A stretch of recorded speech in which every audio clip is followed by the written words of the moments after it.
تو ابھی اس کو آگے آپ چیلنج کرنے جا رہے ہیں اور آپ کا جو کورٹس ہے ہائر کورٹس اس کے اوپر اعتماد ہے بیکاز اس کے اوپر تو آپ لوگ پہلے بھی اعتماد نہیں کرتے, آپ نے اعتراض بھی نہیں کیا جج صاحب کے اوپر جب یہ کیس چل رہا تھا. کرتے کوئی اور آ جاتا ہے, آپ باہر قانونی طور پہ اعتراض کرتے ہیں لیکن ٹیکنیکلی آپ نے کبھی اعتراض ہی نہیں اٹھایا. نہیں کیا اعتراض کرتے, ہمیں کیا پتا تھا کہ وہ جج صاحب کیا ججمنٹ. دیکھیں اس سے پہلے عدت کا کیس ہو, سائفر کا ہو, توشہ خانہ کا ہو, کیا ہم اعتراض کرتے. ہم نے عدت کا کیس 3 ماہ بحث کیا, پیر جج صاحب جس دن حکم سنانا تھا اس دن انہوں نے کیس ٹرانسفر کر دیا. تو ہم اعتراض کیا کریں. دیکھیں جو عدالتی نظام ہمیں میسر ہے اسی عدالتی نظام سے ہم نے انصاف مانگنا ہے, ہمیں ملے نہ ملے, لیکن ہم عوام کی عدالت میں جو واقعات ہیں وہ بیان کرتے رہیں گے. ہم یقیناً جائیں گے ہائی کورٹ اور اس کے بعد سپریم کورٹ, اور اس کے ساتھ ساتھ مذاکرات جاری رہیں گے. بیکاز خان صاحب نے آج ایک ٹویٹ کیا, انہوں نے کہا کہ اگر جوڈیشل کمیشن نہیں بنتا تو نہیں فائدہ کوئی نہیں ساتھ بیٹھنے کا. وہ تو ہماری پہلے سے ہمارا موقف ہے کہ اگر جوڈیشل کمیشن ہی نہیں بنتے, جو کہ آسان ترین بات ہے کہ آپ کمیشن بنا دیں, وہ اپنا کام شروع کریں. حکومت نے کیا نہیں بنانا نا, نہیں بنانا تو پھر نہیں ہوں گے. ابھی اس ججمنٹ کا جس میں 14 سال سزا خان صاحب کو دی جا رہی ہے, 7 سال سزا بشرا بی بی کو دی جا رہی ہے, مذاکرات پہ کوئی فرق نہیں پڑے گا. یہ مذاق ہے. دیکھیں یہ ججمنٹ اتنی کھوکھلی ہے کہ اس کی وجہ سے ہم نہیں سمجھتے کہ اگر ملک کی فلاح کے لیے کوئی بات ہو سکتی ہے مذاکرات کے نتیجے میں تو وہ ہم روک دیں اس ججمنٹ کی وجہ سے. یہ ججمنٹ تحلیل ہو جائے گی, آپ دیکھیں گے اگلے چند ہفتوں میں یا کچھ عرصے میں اس ججمنٹ کا کوئی وجود نہیں رہے گا. اس لیے ہم اس ججمنٹ کو کوئی خاص اہمیت نہیں دیں گے. ہم ضرور اس کو قوم کے سامنے لائیں گے, دنیا کے سامنے لائیں گے کہ کیا کھلواڑ ہو رہا ہے. جو بنیادی نقطہ ہے اس پہ کچھ ہے ہی نہیں, کوئی ایویڈنس ہی نہیں ہے, اور اتنا بڑا آپ نے ایک مفروضہ قائم کر کے ایک کو 14 سال اور بی بی کو 7 سال سزا دے دی. تو یہ تو بالکل بات, کابینہ کو اس کے اندر کیوں نہیں شمولیت کی؟ وہ تو آپ کے پاس ہے بھی مصطفیٰ اپیکس کیس کی. کابینہ کو تو میں کہتا ہوں کسی کو بھی نہیں لا سکتے تھے. 8 لوگ تھے نا کچھ, جی, لیکن اس میں وہ بات تو ثابت ہی نہیں ہوئی کہ یہ رقم جو ہے ریاست کی تھی اور اس کو حوالے کر دیا گیا.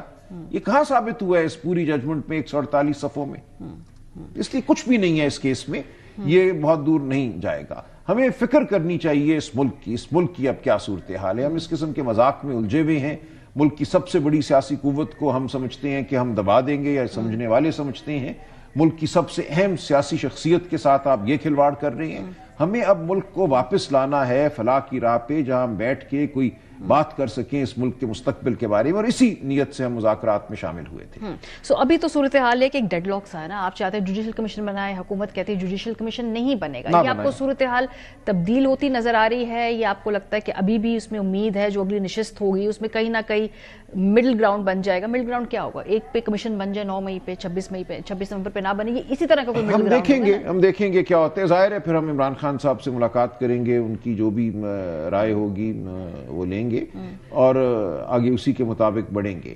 دیکھیں وقت بڑھتا جائے گا. کہ آج ہماری بہت ہی اچھی ملاقات ہوئی شاہد خاقان عباسی صاحب کی رہائش گاہ پہ.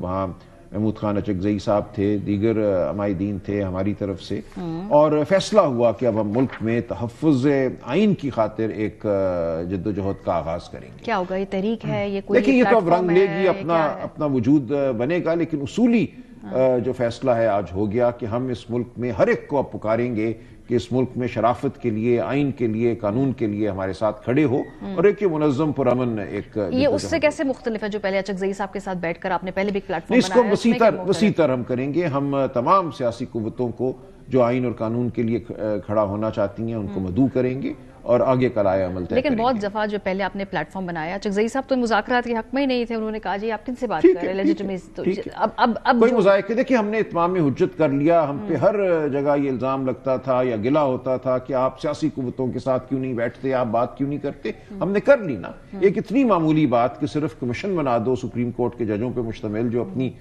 رائے دے, تحقیق کرے, ایویڈنس اکٹھی کرے. اگر وہ بھی آپ نہیں بنانا چاہتے, سچ سے آپ دور بھاگنا چاہتے ہیں, تو پھر ٹھیک کہہ رہے ہیں اچکزئی صاحب, پھر مذاکرات کا کوئی فائدہ نہیں. ہم جو اور کر سکتے ہیں وہ ضرور کریں گے. اور یہ جو عوام پارٹی سے شاہد خاقان عباسی صاحب, ان کا اس کے اوپر کیا رد عمل تھا؟ بہت مثبت تھا ان کا رد عمل.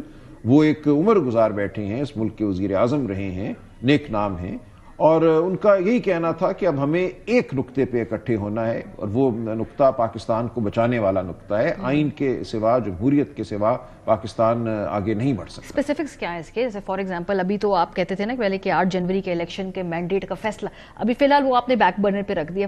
دائمی نہیں رکھا لیکن وقتی طور پہ تو آپ نے دیکھیے وہ اس لیے کہ وہ معاملہ جو ہے اب جو کچھ بھی 8-9 فروری کو کیا انہوں نے وہ اب ایک انگلی کے اشارے سے تو تبدیل نہیں ہو سکتا نا. جو اتنے بڑے پیمانے پہ الیکشن کے ساتھ ہوا وہ عدالتوں کے ذریعے ہوگا. عدالتوں کو انہوں نے مفلوج کر دیا, قانون بدلا اور کہا ریٹائرڈ جج سنیں گے الیکشن کمیشن کے چنے ہوئے. تو وہ پورا جو نظام ہے عدالت کا الیکشن کے حوالے سے اس پہ تو ایک حملہ ہو چکا ہے. اس حملے کو ہم نے ظاہر ہے پسپا کرنا ہے لیکن وہ اب ایک وقت طلب معاملہ ہے.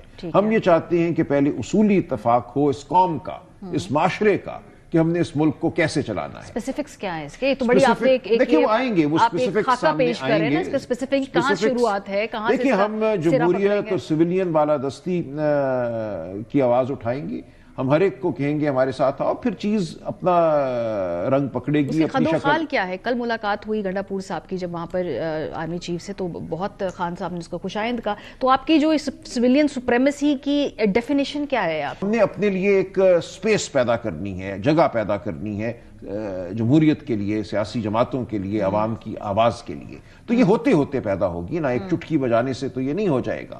تو ہمیں ایک عمل کو جاری کرنا ہے اور اس عمل میں ہمیں بالکل ملنا ہے, بالکل انگیج کرنا ہے ان اداروں سے بھی, عسکری قوت سے بھی, مقتدرہ سے, اور جو ہماری سیاسی قوتیں ہیں. سب نے مل کر آگے. یہ نہیں ہو سکتا کہ ہم ایک طرف سے منہ پھیر لیں اور بالکل دوسری طرف چلے جائیں اور ان سے بات کرنا چھوڑ دیں. بات ہمیں ہر ایک سے کرنا ہوگی. ٹھیک ہے. مولانا فضل الرحمان صاحب کا اس پورے معاملے میں سٹیٹس کیا؟ ان کو بھی اپروچ کیا آپ نے؟ ان کو ہم کریں گے, آج یہی فیصلہ ہوا کہ بالکل ان کو بھی کریں گے. ان کی اب تک رائے یہ تھی کہ وہ اس نقطے پہ تو متفق ہیں ہمارے ساتھ کہ ملک میں جمہوریت اور آئین کی سربلندی کے لیے بات ہونی چاہیے, لیکن وہ اپنا ایک پیرلل شاید ٹریک چلائیں, لیکن ہمارے ساتھ وہ جہاں اکٹھا ہونے کی ضرورت ہوگی وہ ہوں گے.